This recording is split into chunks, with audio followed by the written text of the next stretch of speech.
Hi, Dr. Heidi here from the Worldwide Institutes of NLP. Today I'm going to introduce you to your unconscious mind.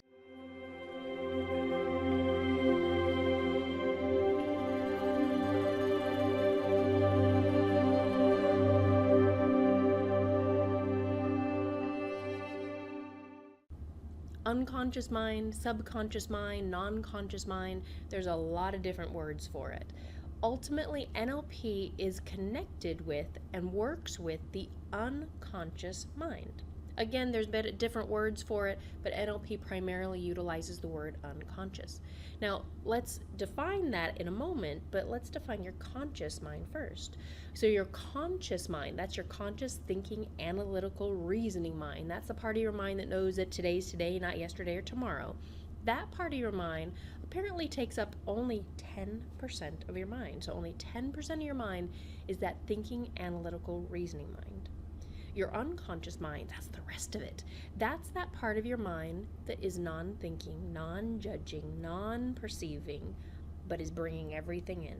This is the part of your mind that stores all of your memories, every single memories you've ever had. The ones you were too young for, had too many drinks for, just don't remember. It's got all of them. It stores your memories, your emotions, it creates your emotions. It's the domain of your emotions. It's your unconscious mind that creates and secretes the chemicals and hormones throughout your body, the adrenaline, the dopamine, the serotonin, all of those that create who you are and the moods and the emotions that you've got. I mean, you don't have to think if you got scared about something, you don't consciously go, body, please give me adrenaline, I need to run. The fight or flight mechanism just pops in and you are just running or flighting or freezing automatically. We don't think about these things. Your unconscious mind not only stores all of your emotions and starts to create those feelings and moods, but it also stores those inside of your body.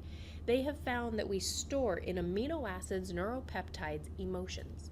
So where you feel something like anger or sadness or joy or love, where you feel that in your body is actually the coalesced emotions that are living and residing together. So oftentimes we utilize that in NLP to move something, shift something, or clear something. For example, if I'm helping somebody to clear a gut feeling of maybe fear, then when we're done with the various processes, what I'm looking for as the NLPer is to make sure that has dissipated, that the amino acid that are contained in those peptides, those neuropeptides, have released the anger, the unresolved anger that might be sitting there. Your unconscious mind is responsible for running your body. It keeps a blueprint of the perfect, healthy you, and it also rejuvenates your body. Your skin, your hair, your liver rejuvenates itself. Your cells are reproducing themselves. Your bones are reproducing themselves. You know, the skin that we shed, we're very unlike snakes who come out of their skin all at once. We shed ours through a month. And so our skin today is not the same skin that we had even a couple weeks ago, which is why suntans fade quite rapidly because our skin falls off. That's the dust, what we vacuum up and dust up at home, that's us. And if there's more than a couple of us living at home, that's a whole bunch of us's. Then if you have got pets, you got your pet fur, and then your skin is, you gotta clean up. I gotta go and clean up my house right now. That's a whole nother thing. I'll do that in a little while. But your unconscious mind, it's there for your good. It only knows the positive. It only knows highest intention. It only functions because it follows rules.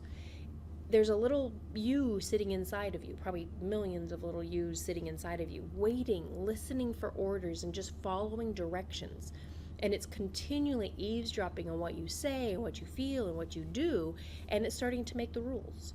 So if there's a pattern that comes up in life, fear, anger, joy, laughter at inappropriate times, there's actually been that pattern, unconscious pattern of the body secreting those chemicals at a certain time for a certain reason, because your unconscious mind goes, oh, that's the rule. That's the rule. That's what we do. It doesn't judge good from bad, right from wrong. And an interesting thing about your unconscious mind is it's unable to process negatives directly. This means, like right now, whatever you do, don't think of cake. No cake. And I'm curious what kind of cake came into your mind. Mine was chocolate cake with chocolate icing. And now I'm a little bit hungry. Because my unconscious mind, as soon as it sees that, will respond to it. And it will secrete some chemicals, and it went straight to my tummy, and my tummy is about to growl. And all of that's unconscious. NLP works directly with the unconscious mind. One thing that the initial developers of NLP found is the direct people who they model, Fritz Perls with Gestalt therapy, Virginia Satir with family therapy, and Milton Erickson with hypnosis, all three of them worked with their clients directly with their unconscious mind through various techniques and processes they used, through the questions that they asked, through the mannerisms and how they used conversation to direct their client towards their outcomes. So within NLP, we've harnessed that, we've taken that on board, and we've realized, very different to some different modalities of coaching or therapy working with people, that we're not creating a conscious change, we're creating an unconscious change, so that something you used to be will be coded as something you used to be. And this is why, because we're using the NLP with the unconscious mind, this is why and how we can create change and enhancement so quickly and swiftly. Because instead of doing it rote learning and changing it at a conscious level and trying to gain logical understanding and reasoning about something, we're looking at the unconscious mind, the patterns that have been created, the chemicals that are being secreted, and we're starting to change it at a neurological level, working directly with the unconscious mind. Now, if that's not cool, I don't know what is.